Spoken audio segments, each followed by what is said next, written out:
really getting to that place of pleasure, it's only possible when you can release the charge, right? So start becoming aware of where there is tightness in your body, where you have emotions that are holding you back, where there's fear, where you don't feel safe. So recognizing that pleasure, everyone else has a different way into pleasure, just like the love languages. We don't all have the same way into pleasure. And this has been one of the biggest eye-openers for the couples that I coach that have been together for 23 years, but their sex life has just kind of like dwindled off, and for the last 7 years they haven't had sex. So it's like, okay, let's take sex off the table altogether, and let's just create a place of safety.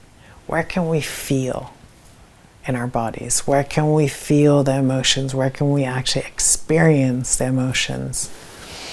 And then to recognize, how can we find our way into pleasure once we start feeling safe enough in the body, once we create that communication with each other. You know, what's going on in my body? I'm feeling tightness here, or I'm feeling an expansion there. And then start being curious. It's like, oh, can you touch me on my arm like this with your nails? And then to check in with yourself, it's like, oh, on a scale of 1 to 10, how pleasurable is that? It's like, can you make it, that was like a 3.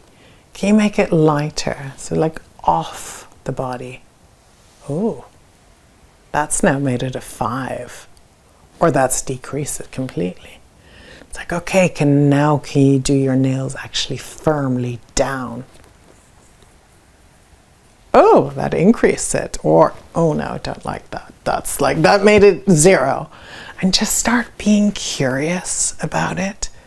Start being curious about, oh, that was on that arm. What about the other arm? It's like, oh, I like the scratching up. Scratching down, yeah, no, that doesn't have as much sensation. It's like, oh, I like the inside of, ooh, I didn't know that was an erogenous zone. It's like, ooh, I like the inside of that arm. Less pleasure up here, but more pleasure in my hand. It's like, can you touch me a little bit slower? Can you bring a bit more breath into it? Can you take my hair and just move it? And then trace your finger down my ear, all the way down my collarbone.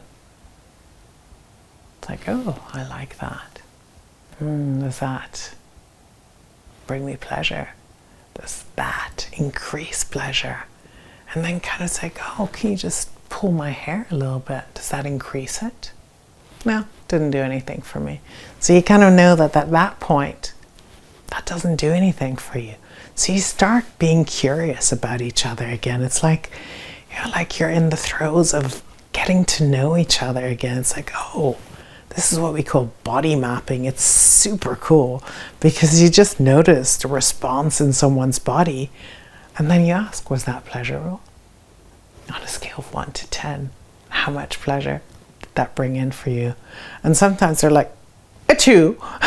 Because, you know, they're kind of thinking, it's like, I can't say that I like that. It's like, okay, well, let's try this. And then you do something which is very similar, and they're like, oh, a 6. And you'll just see their whole body like, oh, it's like, are you sure that was a 6? But, you know, this is where it's like the curiosity, the way of experimenting each other, because there is no end goal inside, really starts becoming like a play in life, right? How can we be more playful? How can we bring in pleasure by being playful together? It's like, how can I smack someone's butt? Did you like that? It's like, no, but I like smacking it. It's like, oh, okay, so how can we make this work for both of us? I like smacking your butt. It really gives me pleasure. It's like, I don't like receiving it. It's like, okay, so how can we make it into a way that is pleasurable for both? Can we like have 2 seconds where you're like, okay, now you can. It's like, and now you can't. Just really bringing in that playfulness and recognizing where it always starts as a base of safety.